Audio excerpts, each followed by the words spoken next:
Yo trabajo desde que tengo 15 años. Trabajaba de repartidor en un supermercado, repartía regalos de casamiento, repartía sobres de casamiento, siempre me gustó cómo trabajar. Yo tuve un infarto muy joven, a los 39 años. Yo era workaholic total. Me creía la Liga de la Justicia. Yo era Superman, Batman, todos los superhéroes juntos. De repente estaba administrando 30 vuelos diarios. Y digo, bueno, ¿ahora qué hago? Ahí fue donde me agarró el tema de aprender a volar. Decir, ¿sabes qué? Voy a aprender a volar.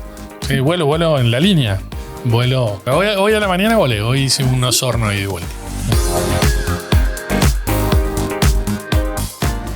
Bienvenidos a un nuevo capítulo de Líderes con Propósito. Soy Gianfranco Rigoni y hoy tenemos un tremendo invitado, actual COO de LATAM Airlines, una de las aerolíneas más influyentes y grandes de Latinoamérica. Es ingeniero industrial y tiene un máster en Kellogg's.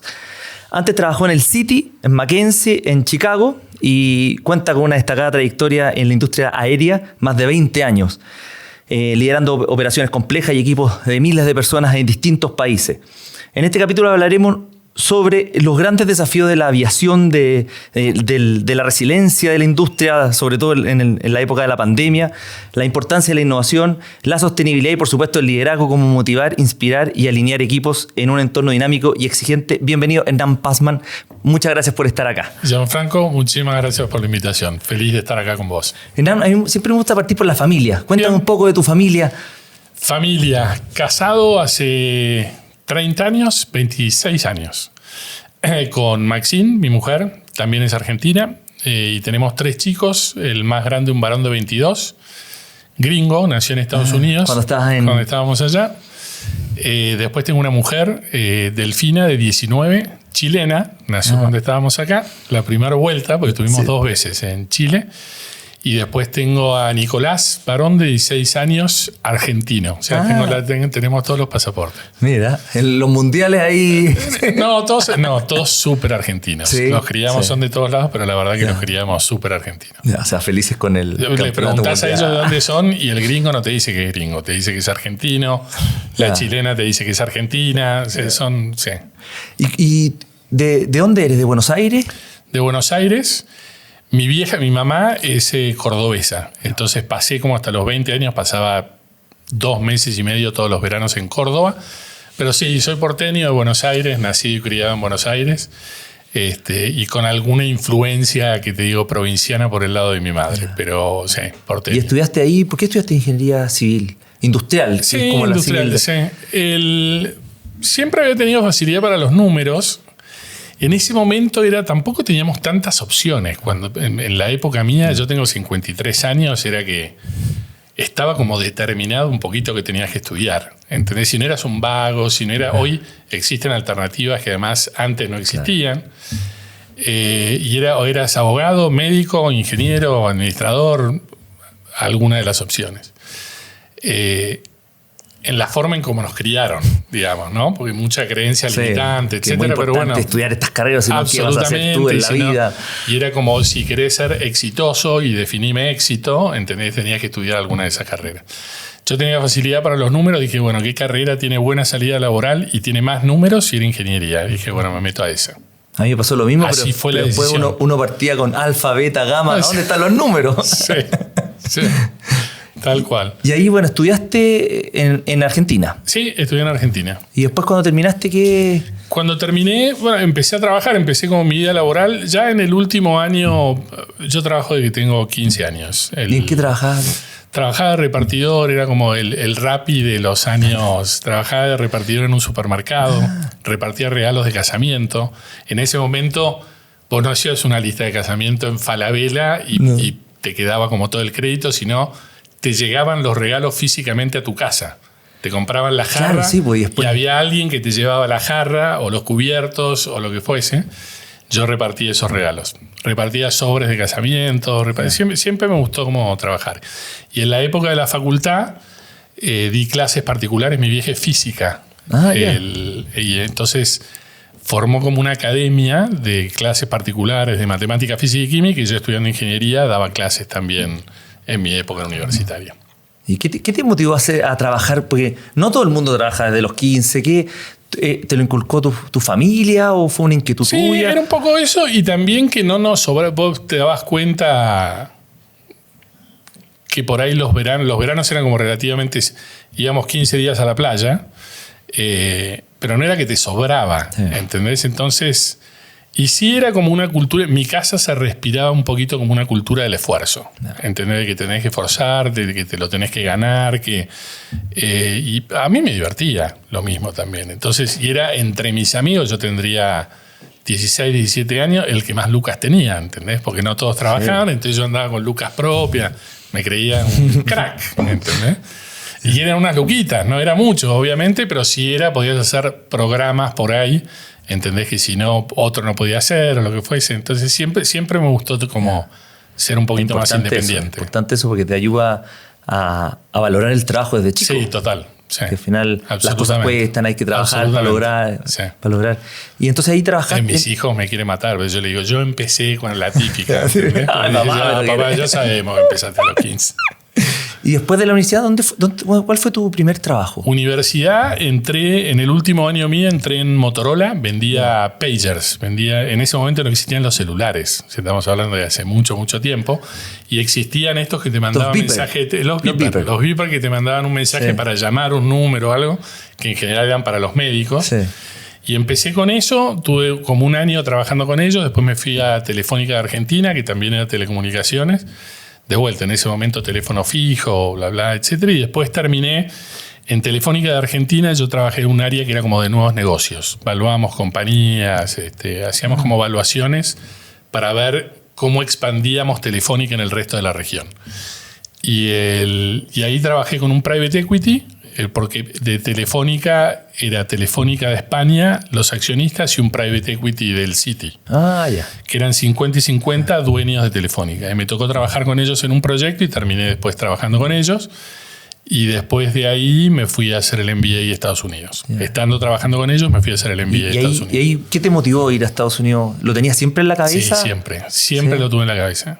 De hecho, en algún momento yo buscaba, yo no tenía las lucas para hacerme un MBA, y buscaba los trabajos que sponsoreaban MBA afuera, que como parte de la carrera o de tu crecimiento, la propuesta de valor para el empleado, era pagarte un MBA afuera. Y eso es difícil saberlo desde afuera. Hoy en día hay más información de las empresas. Sí, en general te pasaba en algunos private equity, en algún banco, en general en todas las consultoras más grandes, en McKinsey, BCG, Bain. Es como que la carrera Booz Allen en su momento, que después la compraron.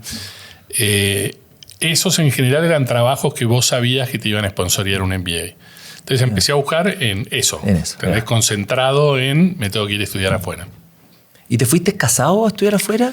Me fui casado. Sí, me fui casado. Me río porque yo creo que nos apuramos un poquito a casarnos y porque nos íbamos. Yo llegaba y le decía a mi mujer Maxine, le decía, bueno, me voy un año, vuelvo y nos casamos. No, me decía, no entendiste.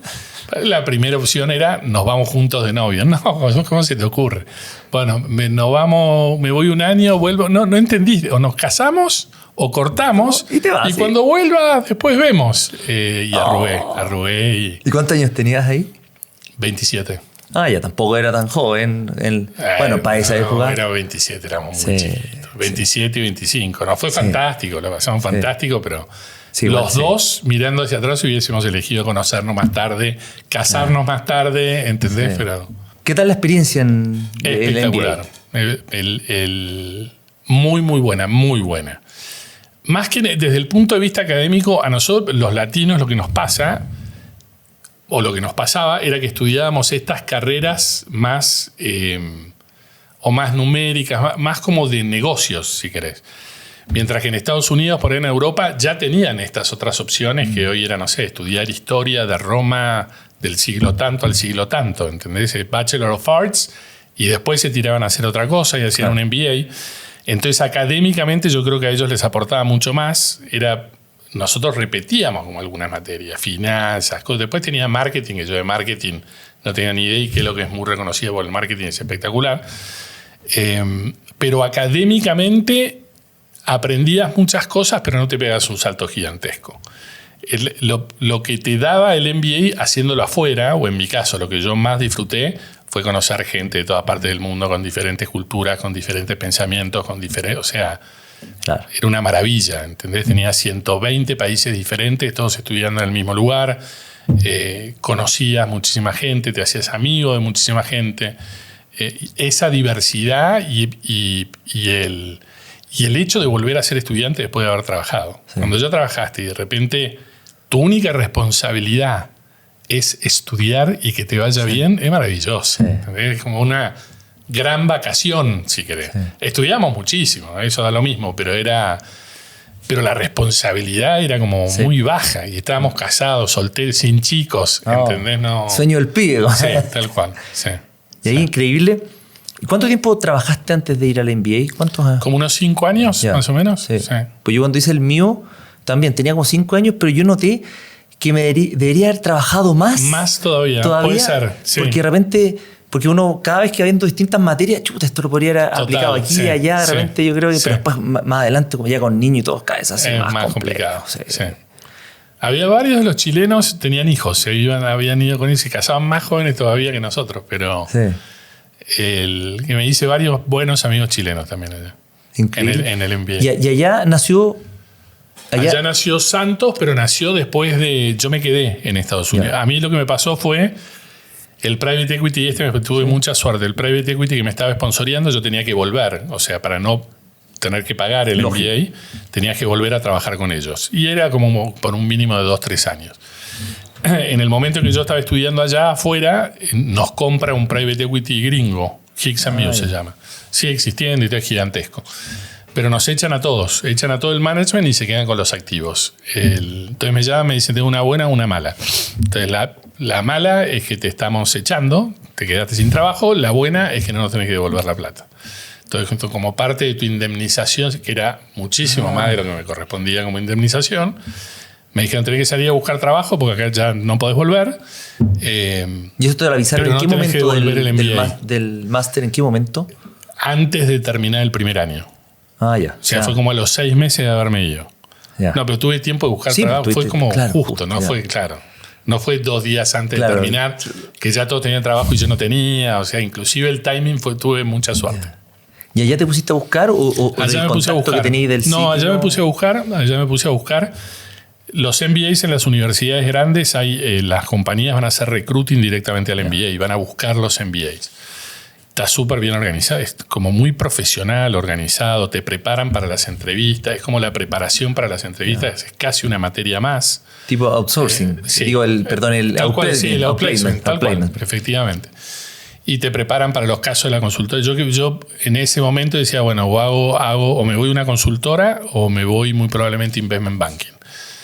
Que es como en el MBA, como que las dos más salían y justo, que también tuve suerte en ese momento, ese fue el año 2000, que estaba como la primer burbuja de Internet, pero todavía no había explotado. Entonces todo el mundo se quería ir a Satec, hacer startups, ¿verdad? ¿Qué sé yo? Entonces vos te sentabas con la consultora o con el ¿entendés? El investment banker. Te decían 2 más 2, 5. Le decía, ¿estás seguro? Pensalo de vuelta. Bueno, tenés razón, 4 contratados. Oferta y demanda. Sí. ¿Entendés? Que había en el mercado, no había en el mercado. Entonces tenía como 7 ofertas para elegir y qué sé yo. Pero de vuelta, en ese momento, como lugar justo, momento justo, suerte. ¿Entendés? Y ahí partiste entonces trabajando en... Y ahí me quedé en McKinsey, en la consultora. ¿Qué tal trabajar en el McKinsey en Estados Unidos? Espectacular también. Sí. Es una escuela, es como que te entrenan para resolver problemas. ¿Entendés? Entonces vos agarrás un problema y ya sabés cómo desestructurarlo, cómo armarlo, cuáles pueden ser las opciones. Te vas con las hipótesis, te dan una forma de pensar estructurada que es difícil de aprender en otros lados. ¿Entendés? A mí me pasó en McKinsey. Yo creo que en la gran mayoría de las consultoras es así, pero y por ahí puede haber algunas diferencias. ¿Entendés? Y después es lo que es una consultora, de si le agregás valor, no agregás valor en los proyectos que estás haciendo, etcétera, que hay mucha gente que odia a los consultores. ¿Entendés? Porque decís, Vienen, me hacen 2 preguntas, yo les digo la respuesta y en el PowerPoint me ponen lo que yo les dije, ¿entendés? Pero puede haber algunos proyectos que sean así, pero uno trabajando en la consultora como esta metodología de resolver problemas es fantástica, es buenísima. Trabajás muchísimas horas, miles de horas. Eso también bien sabido. Viajás como loco, pero en ese momento, no sé, yo tenía 30 años y viajaba mucho, que en ese momento me divertía. Sí, ¿entendés? Entonces decía, pero viajaba dentro de Estados Unidos. La gran mayoría, ¿no? Y tuve un par de proyectos también en Centroamérica y tuve un par de proyectos en Europa. Pero la gran mayoría era dentro de Estados Unidos. Pero era como, viste que Estados Unidos es muy descentralizado. Entonces yo estaba en la oficina de Chicago, pero yo debo haber vivido yo trabajé en McKinsey 5 años. O sea, si le envié 2 años, después me quedé 4 años y medio, 5 años. Y de esos 5 me va a haber pasado 2 enteros en Nueva York, por ejemplo. Porque yo era medio financiero también. Entonces, como venía del private equity, venía medio financiero, estaba en la práctica de corporate finance. Y muchas de las cosas de corporate finance en McKinsey la va a hacer en Nueva York. Entonces estaba mucho en Nueva York. Pero ibas a buenos hoteles, buenos restaurantes. Claro, ahí... Y tenés 30 años. Sí. Y te da la posibilidad de sentarte en reuniones con CEOs de compañías gigantescas, de Fortune 500 y qué sé yo, y te sentás con estos tipos que vos los ves que son próceres, ¿entendés? Que si no es muy difícil tener acceso. Si vos estás trabajando en la compañía, los ves como en el town hall, ¿entendés? Cuando los ves en los videos, pero yo tenía 30 años, hablaba Spanglish, ¿entendés? Y no sé qué, y estaba sentadito, tenía la oportunidad de escuchar a CEOs grosos, ¿entendés? Aprendiendo de los tipos, de cómo se manejaban, el tipo... Ni siquiera me daba cuenta, hoy lo veo más, ¿entendés? Pero el tipo de liderazgo, cómo toman decisiones, cómo... ¿Y qué aprendiste de esas reuniones con estos gallos? Para mí era como mucho... Después te vas dando cuenta y decís, este flaco estaba haciendo esto. Pero a medida que vas creciendo, yo en ese momento era como una esponja, ¿entendés? Absorbía. Y por ahí con mala lectura, porque no veía tanto el liderazgo, sino yo veía que tomaban decisiones, ¿entendés? Que iban... Eso sí fue como, entonces hay que tomar decisiones de esta forma. Y por ahí no es la mejor manera, ¿entendés? Por ahí hay momentos y en esa reunión tomaron una decisión así, pero después lideraron de otra forma, ¿entendés? Entonces yo me fui un poquito con el ABC un poquito más duro y después me di cuenta que no era tan así, ¿entendés? Yo fui mucho tiempo jefe en lugar de líder, mucho tiempo, ¿entendés? Muchísimo tiempo, hasta que me di cuenta que no venía por ahí, pero... Sí. ¿Y en qué momento te diste cuenta que estabas siendo jefe y decidiste pasar a líder? Yo tuve un infarto muy joven, a los 39 años. Y eso me balanceó. Yo era workaholic total. Total. Yo me creía la Liga de la Justicia. Yo era Superman, Batman, todos los superhéroes juntos. Después qué raro escucharlo a un argentino. Es raro, ¿no? Pero después te vas dando cuenta que sos totalmente terrenal, ¿entendés? Que tenés momentos que te va bien, después tenés momentos que te va pésimo, tenés momentos, o sea, la vida es va y viene, es un sub y baja. Pero con el infarto me balanceé mucho, dejé de ser este workaholic, ¿entendés? Que quería hacer, yo decía, yo voy a ser CEO de Apple, mirá la estupidez, o sea, imposible, ¿entendés? Pero además vas conociendo tus limitaciones, vos decís, como en cualquier cosa, ¿entendés? Vos decís, no sé, jugando al fútbol decís, está Messi y está el Quique Rabina, que era un 6 de Boca aguerrido, que los levantaba por el aire cada vez que iba a cruzar, los levantaba 2 metros. Los dos jugaban en primera, pero uno es Messi y el otro es Rabina, ¿entendés? Y después está Steve Jobs y estoy yo, ¿entendés? Entonces, más o menos estás en un ambiente corporativo, estás en un ambiente de toma decisional, todo, etcétera, qué sé yo, pero uno es Dios y vos remás todos los días en dulce de leche, ¿entendés? Entonces me di cuenta también como de esas limitaciones, y ahí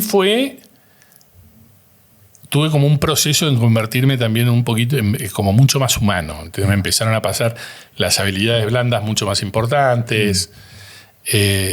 Y ahí fui como teniendo una evolución más de mía, de autoconocimiento, de qué era lo que quería, de definiciones de propósito. Cambié mucho yo en ese momento. Con el infarto. Te dio un poquito. Sí, me dio. ¿Y llegaste a dónde estabas trabajando en el infarto? Estaba como CEO de LAN en Colombia. En Colombia. En ese momento seguíamos siendo LAN todavía. Ya. Estaba como CEO de LAN en Colombia. ¿Cuánto tiempo estuviste? Allá estuve 5 años, el infarto me dio en el primero, a fines del primer año. Sí. Pero ahí me balanceé mejor, ¿entendés? Me balanceé mejor, me estructuré mejor, me empezaron a cambiar las prioridades, ¿entendés? Cuando tenés como ese tipo de sustos por ahí, es raro, pero a veces uno necesita como esos masazos de golpe para decir, ok, no es por acá, ¿entendés? Me empecé a analizar, yo era un tipo que yo pensaba que los psicólogos, por ejemplo, era hasta ese momento, ¿no? Que los psicólogos eran como para gente débil, ¿entendés? Gente que no lograba resolver sus problemas. Y yo caí después del infarto, caí en un pozo depresivo. Me dijeron, tenés que ir al psicólogo. Yo decía, no, ¿cómo se te ocurre que voy a ir al psicólogo? Empecé a ir al psicólogo y me fue espectacular, me ayudaron muchísimo, ¿entendés? Y después de los psicólogos, con el tiempo y todo, con lo de psicólogo pasé a coach, y hoy me dejo ayudar por todos lados, ¿entendés? Y vamos un poquito antes del infarto. Después de McKinsey, ¿en qué momento de ahí pasaste a LAN? Pasé a LAN, sí. Me pasó... ¿Y en qué momento? Porque... En McKinsey, mira, McKinsey tiene una filosofía de up or out. Eso significa que o te va bien y seguís creciendo o te tenés que ir. Yeah. Pero raramente echan gente en McKinsey. Entonces, lo que te pasa es que en el feedback que te dan, que tenés feedback 3 veces por año, es súper detallado, súper... Entonces, en el feedback que te dan te dicen que tenés que mejorar 432 cosas. ¿Entendés? Entonces, pucha. Y vos decís, ya estoy trabajando 16 horas, ¿cómo las mejoro? ¿En qué momento? Decís, hasta acá llegué. Ese fue mi proceso. El 80% de la gente que se va a McKinsey, yo creo que es por eso. Y por ahí no te lo transparentan, ¿no? Porque yo venía todos mis primeros años, era, sos un crack, sos un crack, sos un crack. Y de repente me dijeron, no sos tan crack, debieras mejorar 2 cosas. En el siguiente review, sos un poquito menos que crack, estás un poquito abajo del promedio, debieras mejorar 15 cosas. Y yo digo, no, ¿qué momento le listo? Bandera blanca, ¿entendés? Entonces ahí dije, bueno, de acá me tengo que ir. Y medio con lástima, porque yo estaba divertido, a mí me gustaba. Y eso te diría que fue como uno de mis primeros fracasos. Que además fue por una estupidez. Tengo una anécdota de ahí que es buenísima. Yo era bien financiero. Y por una razón media tonta y qué sé yo, dije, me voy a hacer más generalista. Yo en ese momento creía que todo lo podía, ¿entendés? Entonces me voy a hacer más generalista. Y me salí de la práctica de Corporate Finance y me metí más en la práctica generalista y qué sé yo, y me tocó un proyecto como gerente de proyecto. Mi primer proyecto era más de marketing. Y yo, marketing, decía, esto es cuestión de sentido común. No me parecía tan técnico. Entonces, nos pasó, en un momento me pasa que teníamos que hacer una encuesta para unos puntos de venta puntos de venta en una petrolera, y qué sé yo, como si fuese la Copec, ¿entendés? Los pronto Copec estaba como naciendo en ese momento en Estados Unidos este concepto. Y yo tenía que hacer una encuesta y no sé qué. Y la encuesta la armé yo. ¿Entendés? Como diciendo, es cuestión de sentido común. Y me agarró la socia, que era una experta en marketing. Me dice, ¿ves esto lo controlaste con alguien? Esto es un desastre, me decía la mina. Yo le decía, no, a mí me parece que está bastante bien. Bueno, y agarré ese proyecto. Ese fue mi primero que pasé de estar como acá a estar acá. Y que este pibe no entiende nada. Era muy gracioso, porque a mí me pasaba que yo decía, la señora esta no entiende nada, ¿entendés? Está perfecto esto. Mi hermana, que era experta en marketing, trabajó muchos años en Lever, era ejecutiva en Lever, estaba también viviendo en Chicago. Entonces yo llego con mi encuesta, le digo, che, me cagaron a pedo. Le digo, ¿a vos te parece que esto está tan mal? Me lo mira y me dice, esto es un desastre. Mi hermana.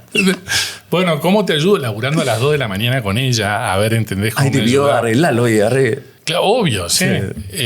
Pero siempre quedó con el lado de mi hermana. Tenemos el cuento, como decía, es todo cuestión de sentido común. Cuando alguno, ¿entendés?, minimiza algo, nos decimos, es todo cuestión de sentido común. Bueno, así fue. Entonces, volviendo al cuento, dije, de acá me tengo que ir. En Estados Unidos no teníamos ganas de quedarnos. ¿Por qué ya no? A ver, no está ni bien ni mal. Pero no era lo que nosotros por ahí queríamos para criar a nuestra familia. Es como en Estados Unidos es mucho de network. O sea, mucho de network. Las relaciones se generan muy como estratégicas. No tan genuinas. Vos, yo nos llevamos bien, somos amigos, nos juntamos porque nos divierte. Allá es como que la gente se va acercando más porque yo creo que me va a ser útil en algún momento. Y no está mal, ¿eh? Así funcionan, digamos. No sé, los chicos a los 17 años se van y los ves solamente después en Thanksgiving comiendo pavo. Entendés que tampoco era lo que queríamos. En ese momento, hoy todas las mujeres juegan al fútbol, pero hace 30 años yo decía, mi hija mujer va a terminar jugando al fútbol, que nadie en el resto del mundo jugaba al fútbol. El otro jugando al fútbol americano, el varón, y dije, esto no queremos. ¿Entendés? Como poco sentido de amistad genuina, de familia, y así lo viven y está perfecto y es esa cultura y en ese momento dijimos tomar la decisión de decir qué hacemos, nos volvemos o buscamos trabajo acá y nos quedamos, tomamos la decisión de volvernos. Y buscando trabajo en Argentina, queríamos volver a Argentina, me salió con un headhunter la oportunidad de LAN en Chile. Era una gerencia de planificación y control de gestión, porque yo venía medio del mundo financiero. No de marketing. No de marketing, no de marketing, ya no tenía tanto sentido común, entonces me vine para ese lado. Sigo sin entender nada de marketing, es muy gracioso, porque a mí vienen y me hablan de, ¿entendés? Y yo digo, ¿de qué me están hablando? Y ya no digo qué sentido común. Bueno, agarramos, al final decíamos una línea aérea, estamos al lado de Argentina. Entre pasajes gratis, entendés que podemos ir y volver cuando querramos. Vamos a probar, vemos si me gusta o no me gusta, y si no, buscamos después, seguimos buscando más tranquilo. Y eso fue hace casi 21 años. Claro. Sí. ¿Y ahí qué te pareció los primeros años en LAN? Yo tengo... A mí me encanta LAN. Me encantó LAN, me encanta la TAM. Me encanta la cultura de la compañía, me encanta la forma en cómo trabajamos. Como que culturalmente ya hace mucho fit con lo que yo creo que es lo correcto, creo que es lo que hay que hacer, con el propósito, Entonces me divierte. Y yo siempre, cada vez que me llamaron para entrevistarme, yo siempre lo hacía, siempre me entrevistaba, etcétera, que al final también te da la opción de decir, me sigo quedando en LAN porque decido quedarme en LAN. Y porque he tenido también la suerte de que no me han echado, ¿entendés? Pero es como mutuo, si querés. Pero siempre me gustó. Tiene como con una mística, es como siempre es superarse, siempre más, siempre tratar de crecer, siempre... No sé, la paso muy bien, la verdad. ¿Cuánto tiempo estuviste aquí en Chile la primera vez? La primera vez estuve 3 años. Yo estuve 3 años acá haciendo planificación y control de gestión de todas las áreas operativas. Y con eso me metí mucho en las áreas técnicas y empecé a entender mucho de las áreas técnicas. Y después de ahí me fui a Argentina. Después de haber vivido 10 años afuera, 11, decíamos, bueno, volvemos a Argentina ya para volver. Y la típica que decís, en ese momento el mío más grande tenía 6 años, entonces decías, bueno, empieza primer grado allá, era como todo justo. Y estuve 3 años allá como COO en ese momento nosotros éramos más comunidades de negocio, había nacido LAN nace en Chile y después empieza a replicar unidades de negocio en Perú, en Ecuador, en Argentina, y era como que copiábamos la estructura. Hoy ya somos mucho más funcionales, entonces la posición que yo tenía en Argentina hoy no existe en las filiales, digamos, en las diferentes países. Que es la que tengo hoy a nivel global, digamos, claro. Entonces fui COO de Argentina 3 años, ahí me fui de CEO de Colombia. ¿Y ahí se fue toda la familia a Colombia? Sí. Sí, mi mujer me quería matar. Me quería matar. la verdad que una genia. Porque se bancó... O sea, se aguantó McKinsey, que también trabajaba mucho y ahí venía ahí un hijo. Sí. Pero no, fue el último año de McKinsey. Ya. O sea, nosotros estuvimos casados casi 5 años sin hijos. 5 o 6 años sin hijos. Después Chile, Argentina, después... Sí, la verdad, que armaba las valijas, nos mudaba, porque además yo mudanza cero. Organizaba todo. Y esa fue... Yo en esa, porque el resto fue, bueno, nos casamos y nos fuimos y era como que era más como juntos. Ya después, ya estábamos en Argentina, estábamos de vuelta. Y de repente le digo, nos vamos a vivir a Colombia con la reputación que tenía Colombia en ese momento, ¿entendés? Colombia. ¿Y te lo ofrecieron? ¿Lo buscaste? ¿Cómo fue? También tuve suerte. ¿Sí? Porque fue... Nosotros íbamos a armar una startup, íbamos a empezar de cero en Colombia. Y el primer proceso para poder certificar una aerolínea es muy técnico. Y yo venía del mundo técnico. Entonces me dijeron, bueno, Hernán, ¿por qué no te vas para allá y certificás la aerolínea? ¿Entendés? La armás a la aerolínea y después ya cuando arranque, yo seguía con mi trabajo de Argentina. Entonces iba a Colombia, estaba 3 días por semana allá, volví a Argentina, laburaba 2 días y así me fui como por unos 6 meses. Y certifiqué la aerolínea, o sea, con todo un equipo, ¿entendés? Y qué sé yo. Certificamos la aerolínea, estábamos parados como en noviembre y empezábamos a volar en febrero. Ya teníamos los aviones, ya tenía los pilotos, ya tenía los mecánicos, o sea, era una startup, que además es espectacular porque era una startup con plata. Sí. Yo me iba de Argentina a Chile los lunes, pedía todos los recursos que necesitaba, me iba a Colombia, seguía armando, me volvía, era como tener un papá rico. ¿Entendés? Entonces era una startup con fondos ilimitados, entre comillas. Y cuando estábamos por empezar a operar, terminamos comprando una línea aérea que ya existía en Colombia. Entonces nos agarró como, bueno, ya existía, la aerolínea tenía como 20 aviones, nosotros empezamos la startup con 4 o 5. Y como yo estaba allá, me lo ofrecieron a mí. Después de mucho tiempo me enteré que se lo habían ofrecido a 2 chilenos antes y los 2 dijeron que no. ¿Ah, sí? Sí. Algunos de ellos todavía arrepentidos de haber dicho que no hoy. Mis jefes no me lo contaron, ¿entendés? Y que yo me dijeron, esta es la oportunidad, venimos pensando en vos, siempre fuiste. Yo feliz, a mí me da lo mismo. Y cuando me enteré, por eso te digo que también tuve un poco de suerte, porque los otros 2 dijeron que no, ¿entendés? Y bueno, y ahí me quedé. Yo creo que al final fue por descarte, ¿entendés? Eligieron 2 personas, las 2 dijeron que no se querían mover a Colombia. Y dijeron, bueno, dejémoslo al gordo que está hace 7 meses, ¿entendés? Allá entiende un poquitito, veamos. En general, en LATAM, los CEOs terminan viniendo, o los CEOs de país, ¿entendés? Y gerentes generales venían mucho más del área comercial que del área operativa, ¿entendés? Y me quedé. Me lo ofrecieron y yo dije que sí, me quedé. Mi mujer dijo que sí, que me quería matar, porque nosotros, cuando volvimos a Argentina, arrendamos un año, dijimos, bueno, nos vamos a construir una casa. Construimos la casa en el 2.º año y cuando le puso la última cortina, llego y le digo, flaca, nos vamos a vivir a Colombia. Me dice, te quiero matar. Es la casa donde vivimos hoy. O sea, la mantuvimos siempre. Después la arrendaron. Sí, la arrendamos y qué sé yo. Y todo lo que cuesta construirse una casa. Sí, total. Pero fue... Sí, no, así que te digo, por Maxime, mujer, me saco el sombrero. Y después de ahí tuvimos 5 años allá y después ya 10 años acá en... Y estuviste allá 5 años y el primer año te vino el infarto. Sí. ¿Qué te decía tu familia? Porque al final, pucha, tu señora te apoyó y todo, pero ya irse para allá encima... No, en ese momento era... El infarto me vino cuando miro hacia atrás. Nos ponías en fila, ponías 100 personas en fila y decías, el gordo ese va a tener un infarto. ¿Entendés? Que era yo. Trabajaba hasta ese momento workaholic total, entonces trabajaba 12, 13, 14 horas por día. Y a mí me gusta la joda también. Y de Colombia es caribeño, ¿entendés? Tiene mucho de...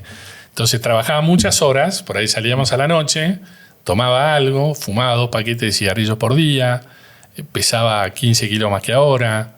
O sea, de vuelta, nos ponías en fila y decía, este va a explotar. Y exploté. De hecho, Maxine me decía, vos te has hecho un imbécil. ¿Entendés? Me decía,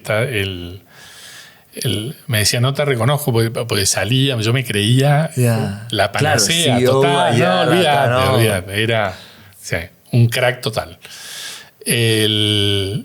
Bueno, y ahí me baja todo esto, me viene lo que me tenía que venir, ¿entendés? Un llamado de atención y qué sé yo, por suerte zafé. Y ahí de vuelta me empecé a balancear y todo. Pero en ese momento fue para Maxime, mi mujer, los chicos eran muy chiquitos, pero para Maxime, mi mujer, fue súper difícil. Pues yo estaba como en esta vorágine, ¿entendés? Sí. Tengo un marido que la se joda, jura... Sí, pero la joda, exacto. La joda era con ella, ¿eh? No era siempre, porque a ella también le divierte. Y lo hacíamos juntos y todo, pero era insostenible. Sí, lógico, al final dormí poco. Sí, tal cual. Sí. ¿Y ahí cuánto tiempo estuviste medio fuera de combate con ese infarto? No, tuve como 2 meses por ahí. Ya. Sí. 2 meses y después ya volví. ¿Y qué cambios más hiciste? balanceado. ¿Qué cambio hiciste después de...? Empecé a delegar un poco más. Yo creía que si las cosas no las hacía yo, iban a salir mal. Todo lo contrario. ¿Entendés? Al final después te das cuenta que... Te vas dando cuenta que no sabés nada y que los expertos son los que trabajan con vos y que lo que tenés que hacer es delegar, ¿entendés? Pero iba como probando, bueno, delego un poco más, delego un poquito más acá, otro poquito más acá y las cosas salían mejor, ¿entendés? Porque vos no estaba con el control yo de todo, ni el micromanagement, ni esto se hace así, ni esto, ¿entendés? Y fui probando con eso y dije, pucha, funciona, ¿entendés? Y fui funcionando y empecé a trabajar más normal. Empezaba en Colombia se empieza temprano, pero 7:30 de la mañana, poner a las 5 de la tarde cortábamos. ¿Entendés? Y ahí me ponía a hacer deporte, o pues llegaba un poquito más tarde, pero a las 7 de la mañana hacía deporte. O sea, fue como que me balanceé bastante. O sea, metiste un poquito el deporte, sí, le metí un poquito el trabajo. Tuve que bajar de peso, ¿entendés? Seguía como súper estresado. El estrés aprendí a manejarlo mucho tiempo después. Pero por lo menos me había balanceado en términos de horas de dónde estaba invirtiendo las horas del día. Un poquito menos de joda, ¿entendés? Claro. O decir, bueno, por ahí podía salir, pero no tomaba. Entonces era... Me balanceé un poco. ¿Y esos 5 años qué fue el mayor aprendizaje que tuviste en Colombia? Porque fuiste a armar algo desde cero, armar el equipo, ¿cómo? Sí, fue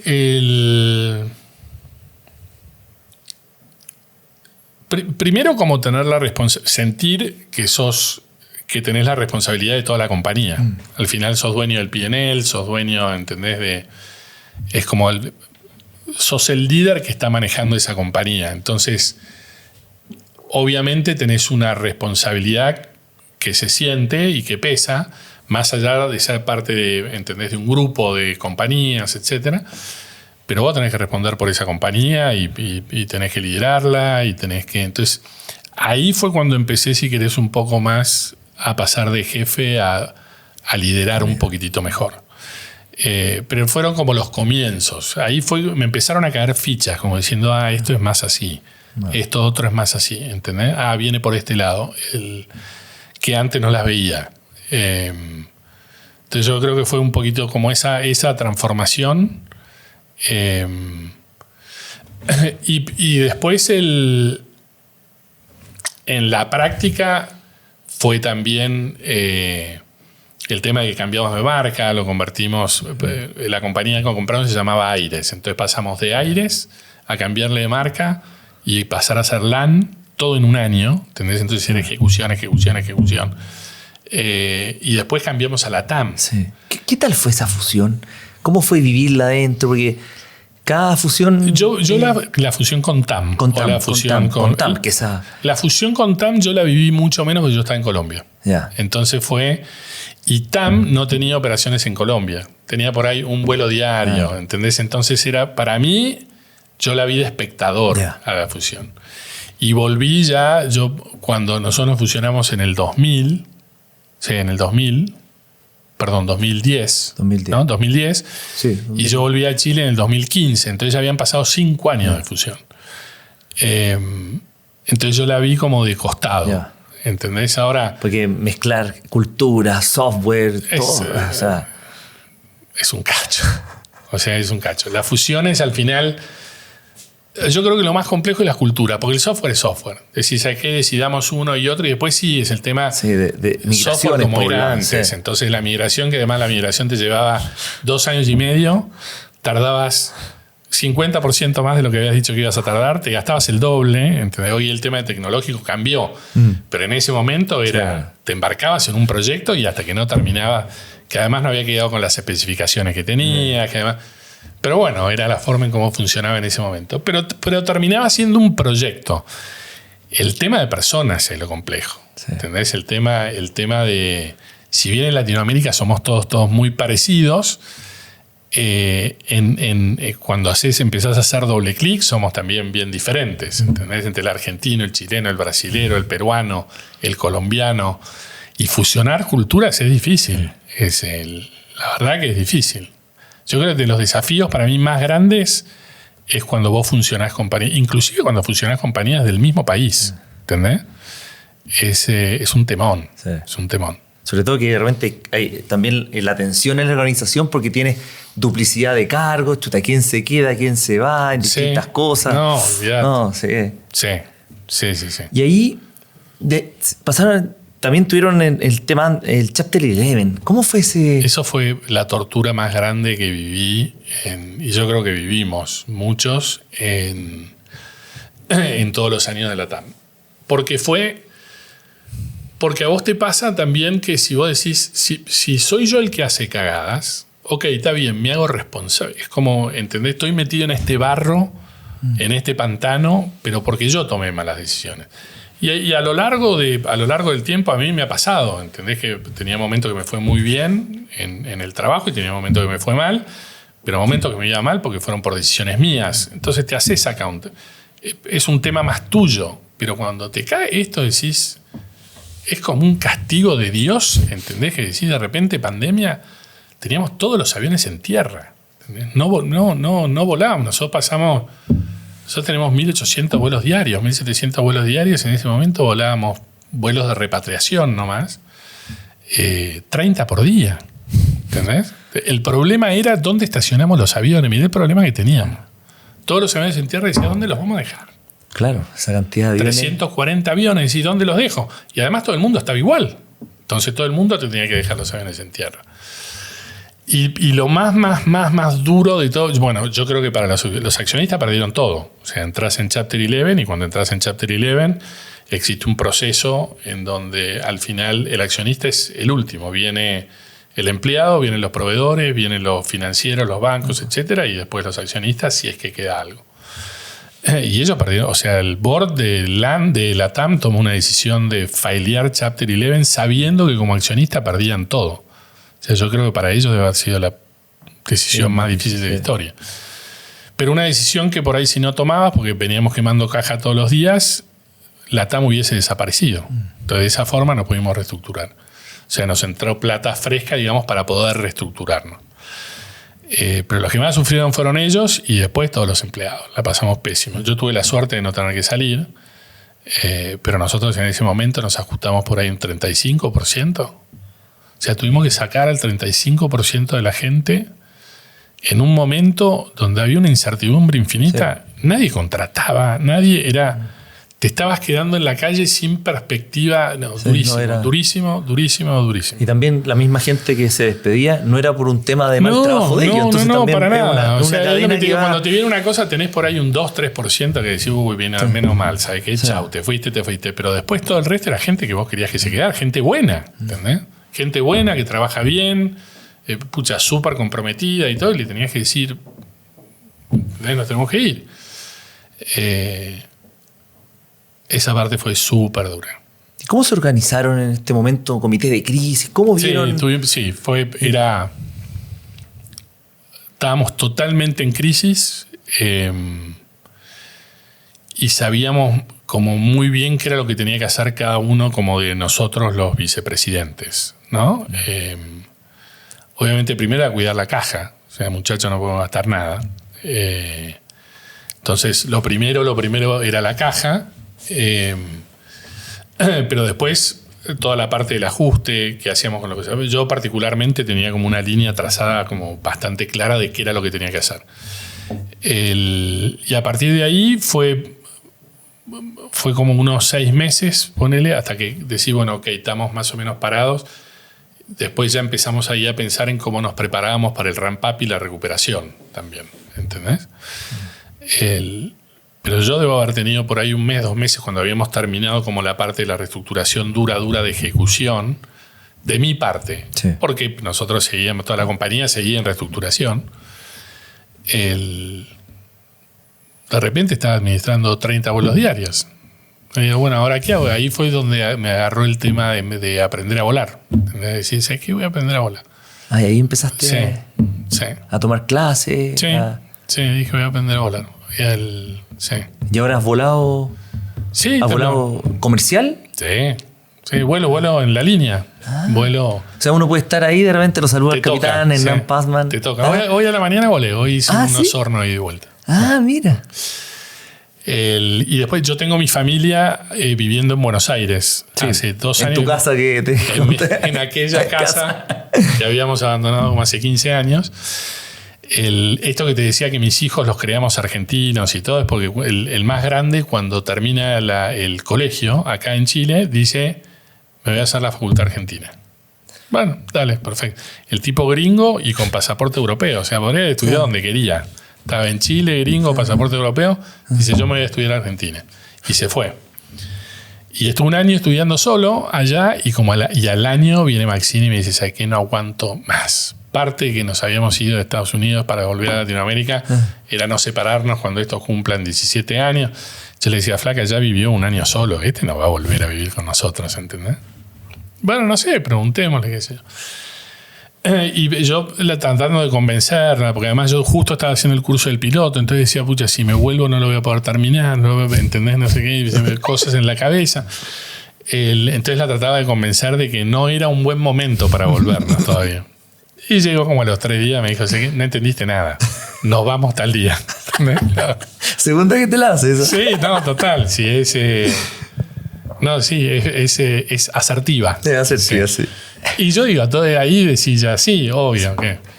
Pero además el argumento no era malo. Ella me dice, flaco, te seguí 23 años por el mundo, ¿entendés? Ahora. Y yo voy cambiando de trabajo, voy, renuncio. Vos me decís, che, ahora nos vamos a Canchaca. Entonces voy, renuncio, busco trabajo allá, bla, bla. Claro, porque siempre se mantuvo activa. Claro, tu señora iba buscando trabajo en todos los lugares en todos los lugares que íbamos. Un cacho para ella. Y ahí me dijo ya 23 años y no sé qué, y me dijo ya, yo esto te había contado que mi hermana, por ejemplo, había vivido en Chicago y qué sé yo, varios de nuestros de familia habían vivido afuera, ya estaban todos de vuelta, nuestros padres ya grandes, el mío más grande estudiando allá, y yo, tenés razón. Y ahí le dije, bueno, renuncio. Entonces yo me estaba por sentar a renunciar a LAN. Decía, bueno, a la TAM, busco trabajo allá. Y qué sé yo, me dice, no entendiste. Vos vas y volvés, me dice. Hay varios argentinos que trabajan acá, que van y vuelven toda la semana. Mira. Que es durísimo. Pero yo tengo la ventaja que ahora como soy piloto, ¿entendés? Entonces los vuelos de ida y vuelta los vuelo yo. Entonces voy con otro copiloto, obviamente, porque tiene que traer el avión de vuelta desde Buenos Aires y todo. Pero en general... Yo me vuelvo prácticamente toda la semana, salvo que me tenga que ir a Perú o a Brasil o que por ahí lo hago una vez al mes. Sí. Entonces aprovecho ahí para volar. ¿Cuál es el viaje más largo que has hecho piloteando? No, a Lima. Ya. Sí. Yo vuelo los aviones, yo vuelo 320, 321, que tiene una autonomía más o menos de 6 horas por ahí. 6 y media, 7. No cruzo el Atlántico, no. Ya. Vos volás un tipo de avión. En aviación como piloto te especializás en un avión. Ya. No es que uno pueda ir volando varios. No es que yo mañana, si quiero volar el avión grande, el que va, no sé, a Madrid, a Nueva York, etcétera, tengo que hacer un nuevo curso. Y los que hacen ese curso tampoco pueden volar los chicos. No, porque no quedás habilitado. En una línea aérea es muy costoso mantener a los pilotos habilitados porque los tenés que entrenar, mandar a simulador todo el tiempo. Entonces... mantenerlos vigentes para volar 2 tipos de aviones diferentes es muy ineficiente. Entonces, si estás volando 320, 321, volás esa flota, y si estás volando 787, volás esa flota. Ya, perfecto. Mira, interesante. Yo pensé que un piloto era como manejar un auto un poquito más rápido. No, de hecho te puede pasar, no sé, de hecho, vos vas teniendo licencias, vas juntando licencias que tenés que tener vigentes, Pero todo el mundo aprende en avión chiquito y después pasa al avión grande. Pero hay pilotos de línea aérea que pierden la licencia del avión chico. Porque no lo vuelan hace 1000 años, entonces lo perdés. Y vos tenés que ir volándolo para mantenerlo vigente. Entonces vos podés tener, no sé, un piloto de aerolínea que puede volar un 380, que es el avión más grande del mundo, 550 pasajeros, y no poder volar un Cessna 152. ¿Entendés? Ah, mira. Sí. Así que, oye, Hernán, ¿y qué le atribuyes tú? Porque hoy en día la TAM, bueno, ha salido las noticias, está todo con muy buenos resultados, muy bien posicionado. ¿Qué crees tú que ayudó a esta transformación de estar en Chapter 11 y estar ahora en cómo está hoy en día? ¿Qué cosas? Mira, yo creo que cambiamos. El cambio más grande fue un cambio interno e impulsado por Roberto, el CEO de la compañía. Roberto asume el día que empieza la pandemia. En marzo del 2020. Del 2020. Y siempre el CEO de la compañía había sido Enrique Cueto. Entre Enrique, Ignacio, entre los dos siempre habían manejado la compañía. Entonces eran los dueños, ¿entendés? Era el CEO, etcétera, pero eran los dueños. Y fueron súper exitosos en lo que hicieron. De hecho, pasaron de una aerolínea de 3 aviones a estar liderando una aerolínea de 340. Cuando dijiste una de las más grandes de Latinoamérica, somos la más grande por lejos. ¿Entendés? Somos 2 veces el doble que el que viene, casi 2 veces y media del que viene atrás nuestro. Entonces, durante todo ese proceso, como toda esa cultura como de superación, esto que yo te decía, etcétera, y que eso fue lo que siempre fue llevando a la TAM a más y más y más y más. Y Roberto yo creo que vino con una mirada más también con la pandemia, mucho más humana. De decir, ¿sabes qué? Primero las personas, antes también pero era como más, éramos más jefes, ¿entendés? Y de vuelta, súper exitoso. A nosotros nos volteó la pandemia. Hasta ese momento, todo lo que había sido LAN había sido espectacular. TAM había crecido por su lado. La fusión, si bien compleja al principio, después terminó siendo, yo creo, la decisión correcta. Y él puso personas primero, en realidad clientes primero. Personas primero, clientes. Safety, obviamente, siempre, porque tiene que estar en la base de la línea aérea, y después resultados. Y lo empezamos a vivir, tuvimos un cambio cultural muy grande. Nosotros éramos yo creo que por ahí me escuchan y me matan. Esto es lo que piensa Hernán pasa, ¿no? Pero éramos un poco soberbios, éramos una compañía un poco soberbia. Y nos fuimos convirtiendo en una compañía mucho más humana y en estar genuinamente preocupados por el cliente y preocupados por las personas y preocupados por el impacto que tenemos en los entornos en donde trabajamos y en los países en donde trabajamos y en las comunidades en donde nos movemos. Cambiamos todo, valores, evaluaciones de desempeño, y el tema es que cuando lo empezás a vivir, cuando vos ves que todo esto parte de la cabeza. Total. Entonces, cuando vos lo ves tan convencido, te vas convenciendo además, ¿entendés? Porque al principio decís, ¿estará bien? ¿No estará bien? Te vas convenciendo y después lo vas viendo y una vez que te enamoraste que te parece que hace sentido y que es lo correcto, etcétera, también lo empezás a vivir vos y eso se empieza a permear también abajo tuyo, y cuando vos lo vivís, el de abajo es como que van eligiendo y dicen me gusta, elijo quedarme, elijo esto, y al final yo creo que eso terminó haciendo este cambio cultural súper grande dentro de la TAM. Y el segundo fue que el timing para nosotros reestructurarnos también fue el correcto, porque en ese momento nosotros renegociábamos contratos, no sé, con los que te alquilan aviones, que te decían, por favor, no me lo devuelvas. Porque todo el mundo le quería devolver los aviones. Entonces decía, bueno, está bien, yo me lo quedo. ¿Entendés? Me lo quedo, pero conversemos de vuelta en las nuevas condiciones.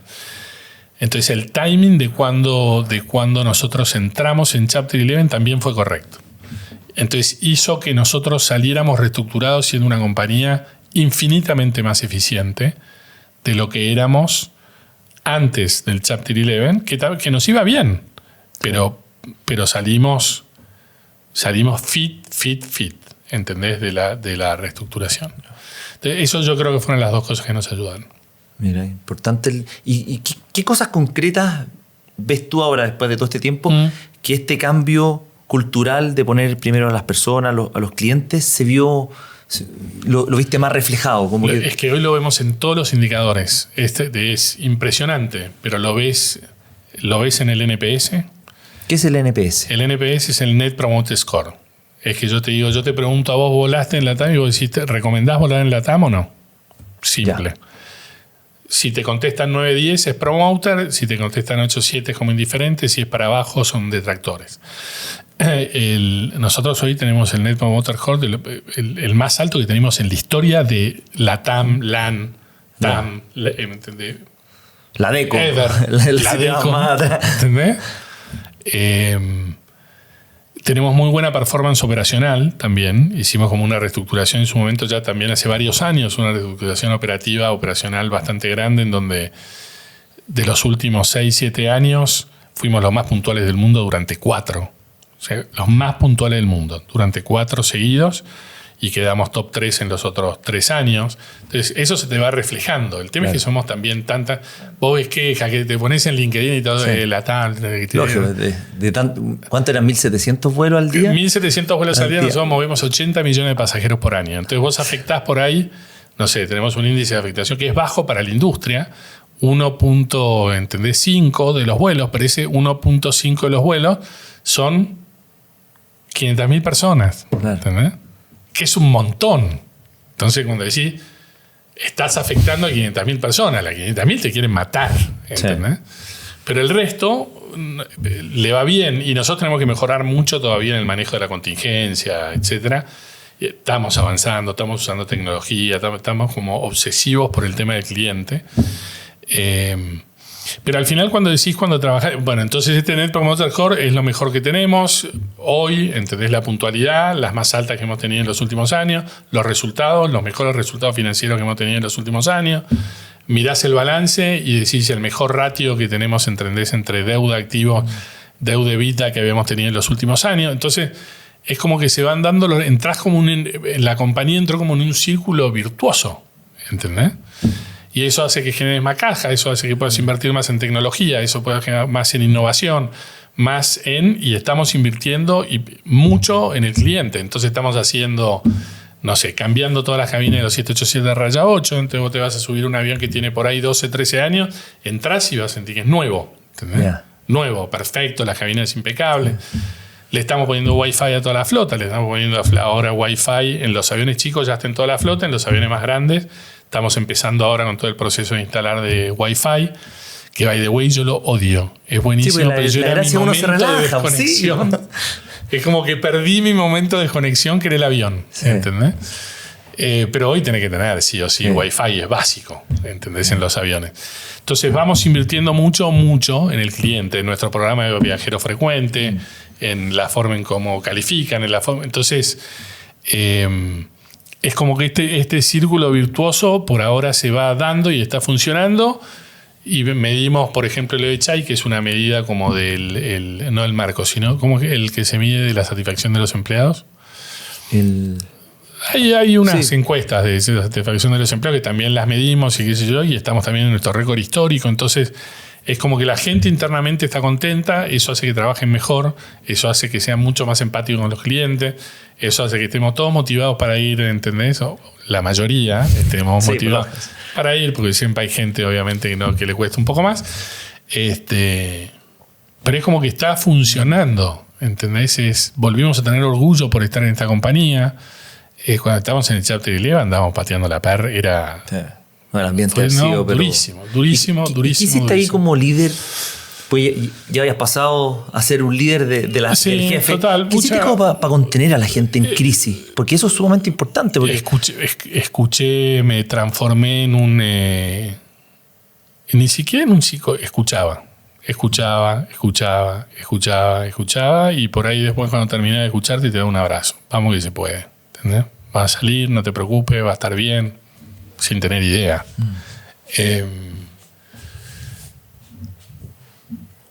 Me convertí en infinitamente más simpático a la fuerza, ¿entendés? Es porque además no tenía todas las respuestas. No, me hacían preguntas, yo no tenía respuestas. Entonces, si no tengo respuesta, ¿qué puedo hacer? Banquemos, ¿viste? Vamos. Te doy un abrazo, vamos. Vamos a salir.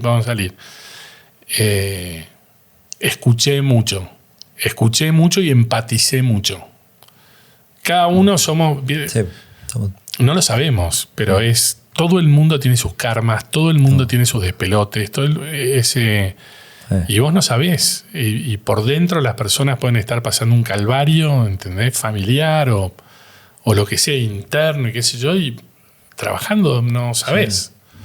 Entonces por ahí haces 2, 3 preguntas y decís, wow, historias, ¿entendés? Duras, de superación, Entonces fue eso, yo creo que más que nada eso, y después ejecutar. Nosotros teníamos un plan, obviamente, que teníamos que ir ejecutando. Entonces ejecución del plan, y después mucha empatía y mucha sinceridad también, ¿entendés? De honestidad. Si no tengo la respuesta, no la sé.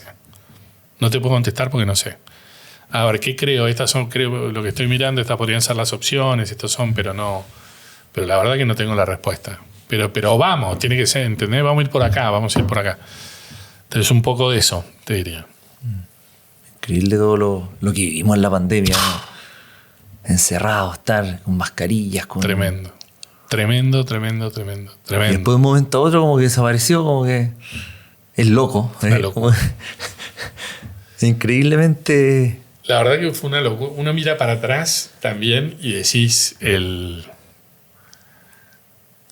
hasta como yo decía, no puede ser como estas teorías conspirativas. ¿Entendés? Que sí, no, o sea, habían tantas nos habrán encerrado, pero vos decís, no sé, ¿entendés?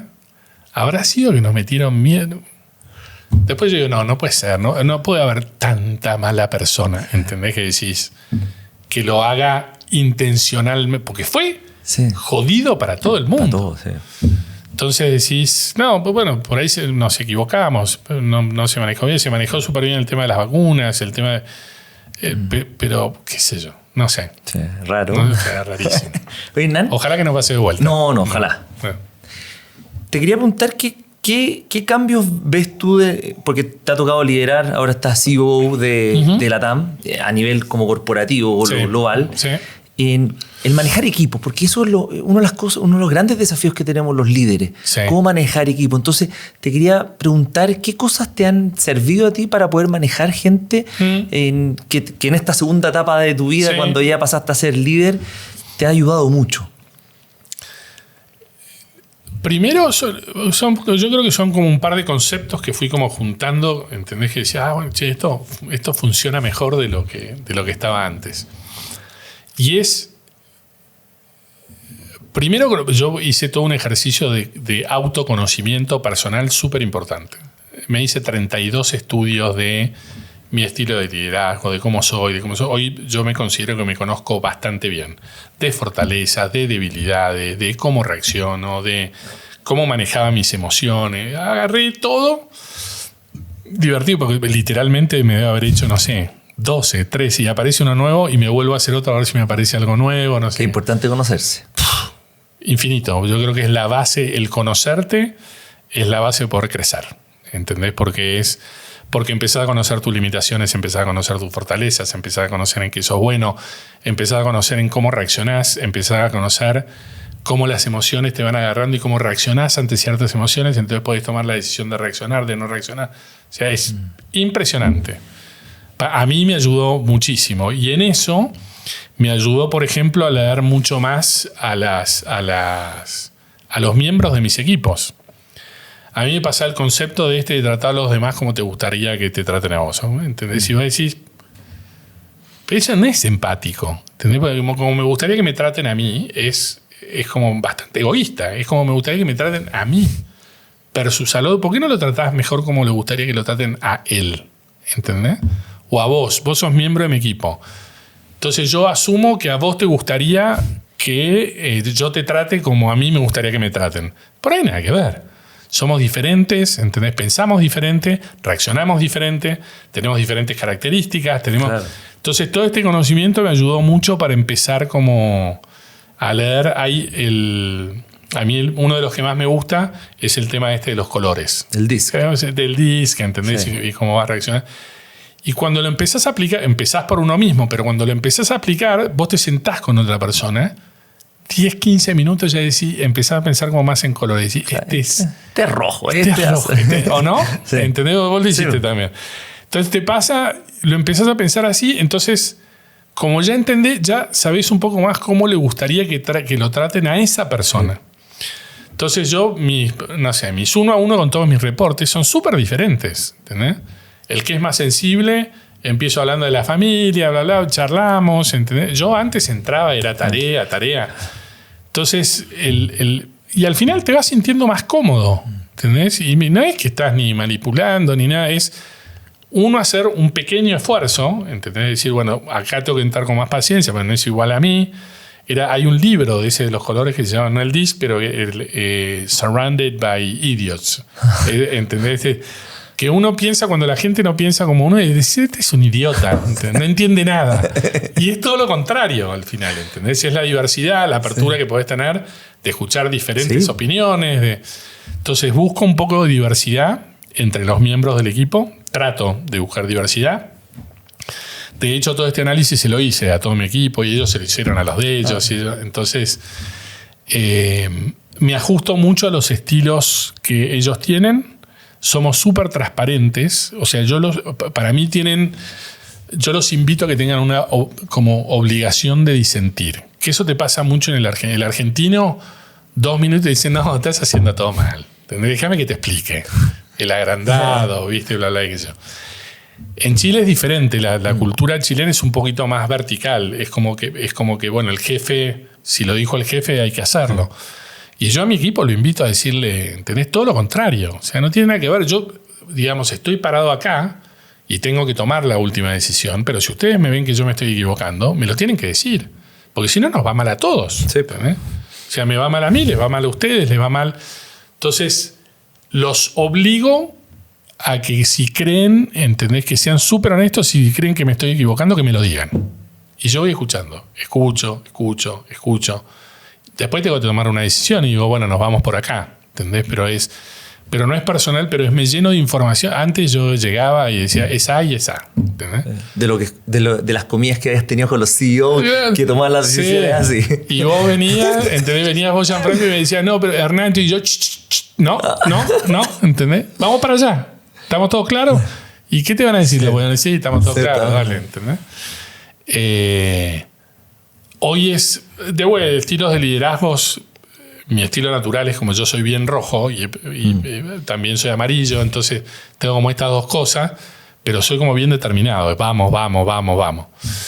Pero hoy es como mucho más consensuado también, ¿entendés? O por lo menos escucho infinitamente.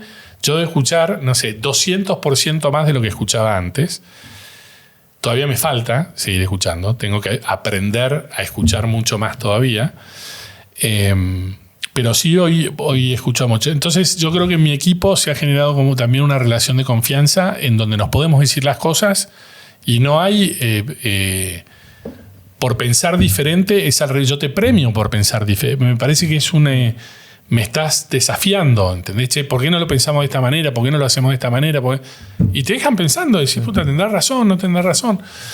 Entonces gran parte es eso. Entonces mucha apertura, mucha honestidad y mucha empatía en el equipo. Eso yo creo que arma una dinámica súper buena, súper buena. Sí, es importante eso de darle la oportunidad también de opinar, porque de repente uno No, total, y con esto además que decís, yo delego, al final delego mucho. Mira, también con el tiempo fui aprendiendo, porque yo decía, no, tengo que estar encima, tengo que estar. Tengo que estar en todo, tengo que estar en no sé qué. Y cuando, pues, la reunión con tu jefe es un poquito como una tortura, ¿entendés? No, una tortura. Te puedes llevar bien, bla, bla, y qué sé yo, pero siempre salen cosas de una reunión con tu jefe, ¿entendés? 2 pedidos más, 2 cosas más. Entonces, por ahí, no sé, te llama tu jefe, te cancela la reunión y vos decís, uy, qué bueno, ¿entendés? Listo, me la canceló. Entonces, para que no salgan más cosas, le llevas y tenés que llevar soluciones, etcétera, ¿entendés? Entonces, empecé a delegar mucho más, empecé más a definir por ahí el qué y el cuándo, pero no el cómo. El cómo te lo dejo a vos, ¿entendés? Vos sos el experto. Y obviamente yo como líder, si querés, estoy para ayudar si nos trabamos. Si llegás vos y me decís, ok, está, listo. Este va a ser el cómo, estas son las 2, 3 opciones, y vos me tenés que... y necesito A, B y C. Claro. Yo tengo que ser capaz de darte A, B y C en función de eso. O si no estoy de acuerdo, nos tiramos un brainstorming, ¿entendés? Y lo miramos, etcétera. Pero no me meto tanto me meto menos en el cómo. Y eso empodera a tus reportes de una manera... Porque toman decisiones solos. Te llaman solamente cuando explota, ¿entendés? Alguna cosa gigantesca. Pero si no... No, súper. Entonces van creciendo, van tomando confianza, hacen lo mismo con sus equipos, ¿entendés? Es como... No sé, yo estoy súper contento con el equipo que tengo hoy y cómo estamos trabajando, ¿eh? Espero que ustedes también. Oye, nada, se nos ha pasado el tiempo volando, Sí, increíble. Claro. Quería terminar un poco. ¿Cuál es tu propósito hoy? Pucha, mi propósito es súper básico. Hasta como que me da un poquito... Y después de haber trabajado mucho en el propósito que yo tengo es...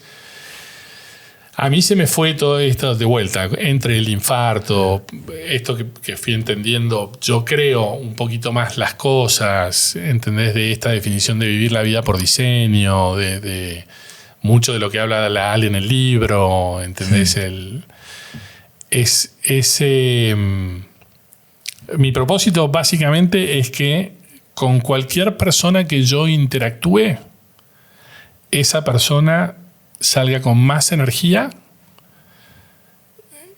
después de haber interactuado conmigo. Entonces tener un impacto, te puede pasar que sea negativo también, obviamente yo busco el positivo, ¿entendés? Pero y no es por un tema de agradar o algo, sino me parece que, pucha, yo digo, ¿sabes qué? La vida es corta, nos merecemos tener los momentos de felicidad, la mayor cantidad de momentos de felicidad posible,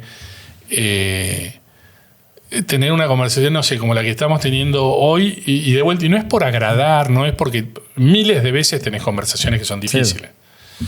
Miles, ¿entendés? Pero inclusive en eso me fijo mucho en cómo voy a estructurar, si es una conversación difícil, cómo la estructuro para que por lo menos sea un poquito, que sea constructiva, que no sea agresiva, que no sea, ¿entendés? Que por ahí te deje por ahí pensando, reflexionando, que vos digas, puta, conversación dura, pero puede ser. Algún punto de lo que me dijo puede ser. Y es eso. Y que cada interacción que yo tenga con una persona, esa persona salga mejor después de haber conversado conmigo que lo que estaba antes de haber conversado conmigo. Espectacular. Me decía que es muy similar al propósito que tenemos nosotros como familia. ¿En serio? Que es un poquito que alguien que estuvo con nosotros, ¿sí?, después de estar con nosotros, se vaya sí o sí mejor, siendo un poquito mejor persona. Mirá, y más feliz. Sí. No, espectacular. Porque al final, pero de vuelta, ¿no? ¿Entendés? Yo no quiero cambiar la aviación en el mundo. No quiero... Si las cosas pequeñitas son... Exacto. Son las que hacen la diferencia. Yo quiero anonimato, pero es esto que te digo, es que ojalá la pasemos bien. Sí. Ojalá la pasemos bien. Si es corta la vida. Sí. Oye, Nan, muchas gracias por estar aquí. Muchísimas gracias por la invitación. Capítulo, así que, y muchas gracias a todos los que nos escuchan, nos ven. Recuerden seguirnos en Spotify y YouTube para estar al tanto de nuestros próximos capítulos. Un abrazo grande y hasta la próxima.